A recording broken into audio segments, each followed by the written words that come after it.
From the Tennessee Valley Weather Channel, this is your weather update. All right, good afternoon to you. It is just before 4 o'clock, 20 minutes before 4 on this Sunday, July 20th afternoon. I'm Ben Luna, coming to you from the Home Weather Center this afternoon with a quick look at what's going on across the area weather-wise. We've got a few mean old thunderstorms out and about today, and I just wanted to bring you the latest. The National Weather Service in Huntsville actually has a heavy thunderstorm advisory, or an SPS, out for the cells that are affecting East Lauderdale and Western Limestone. We'll take a look at those and see what's going on, and then we'll also take a peek at the storm that is affecting southern Lawrence County, or eastern Lawrence County, Tennessee as well, because here at the house it's been a very thunderous afternoon just within the frame. And that does include storms to the northeast of Jackson and around Centerville, but the majority of those over the past few minutes producing 370 lightning strikes. Very, very electrical storms this afternoon. And that's really why I wanted to hop on and give you the very latest with what's going on. Folks around Coxey, Alabama, Ripley, down to Lawson, west of Athens along Highway 72 near Rogersville, and all the way up into Powell, Lester, and Anderson, points east toward Cairo and Gypsy, all seeing heavy thunderstorms this afternoon. Got a little cell around Bethel and Aqua Vista and Fort City as well, producing quite a bit of lightning too. These are heavy rain producers. Not a lot of wind in them.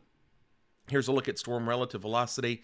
Nothing very impressive at all as far as wind is concerned. These are mostly downpour and very electrical storms that are producing and flying just below severe criteria this afternoon. A couple little pockets of very, very heavy rainfall or some small hail is a possibility as well. They're just to the north of 72, west of Athens, and then by Ripley and east of Ripley as well. That's the first storm cell that we're looking at this afternoon. We'll take a peek at the other one, and that's going to be to the west of Pulaski and east of Lawrenceburg, from Pleasant Valley down to New Prospect, all the way over to Bodenham and Campbellsville. One little intense storm.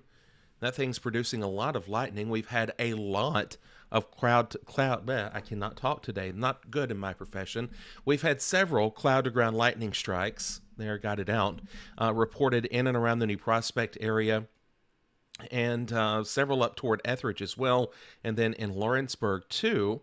Again, this is just below severe criteria as well, but with the amount of lightning in it, and a lot of people are out enjoying a Sunday afternoon, even if it is hotter than blue blazes outside, Pulaski heads up. If you're in central Giles County, eastern Giles County, folks in the Linville area, especially on the south side of Linville, down to the Olivet community and then over to Brick Church, this cell is headed your way, producing quite a bit of lightning in addition to lots of heavy rainfall. The same can be said for cells around the state line, Minor Hill, Stella, Prospect, down to Laketown and Lester, seeing some little thunderstorm activity this afternoon. And then, of course, the cluster that we talked about extending from Anderson down to Lawson as well. We'll take a look at these on our Skycam network.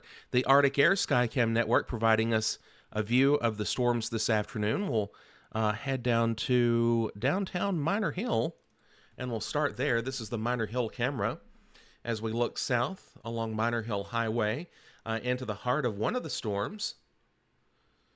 View not that impressive with that particular site. New Prospect was actually lit up a few minutes ago. Let's see what it looks like real fast. Here's the New Prospect Skycam, courtesy of Giles County EMA. And it's coming down good. Heavy, heavy rainfall right on top of the New Prospect camera this afternoon as well. And that, by the way, is looking directly at the Lawrence County Airport. There's the airstrip in the middle, or as some folks call it, Lawrenceburg International. Fleeman Field, by the way, is the new name for the airport. All right, so that's pretty much what's going on. We do have a few storms back out to the west. For that, we'll take a peek with the radar network. And we'll expand the view real quick, and you can see that's pretty much about it going on in our viewing area. These little storms that fire up into the afternoon, that's a extended radar replay. Let me stop that and just do over the past 1 hour. and quite a few of those little storms firing off back out at Jackson. That actually might wind up being another round for us later this evening if that holds together. Not saying that it will, but we'll be watching that. But still watch for these little pulse-driven storms that like to pop up each and every summertime afternoon. We've just seen quite a bit of them around here over the past few days and weeks. But as Chase's forecast said this morning, we'll be begging for some of them by the end of the week, with temperatures soaring way, way, way high. All right. That is a check on this forecast update.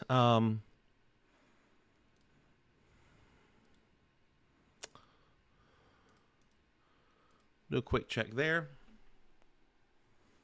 And that's pretty much about it. That's all I've got this afternoon. Thanks for stopping by. As always, have a fantastic and safe afternoon. Stay with Tennessee Valley Weather. As always, Tennessee Valley Weather will keep you advised.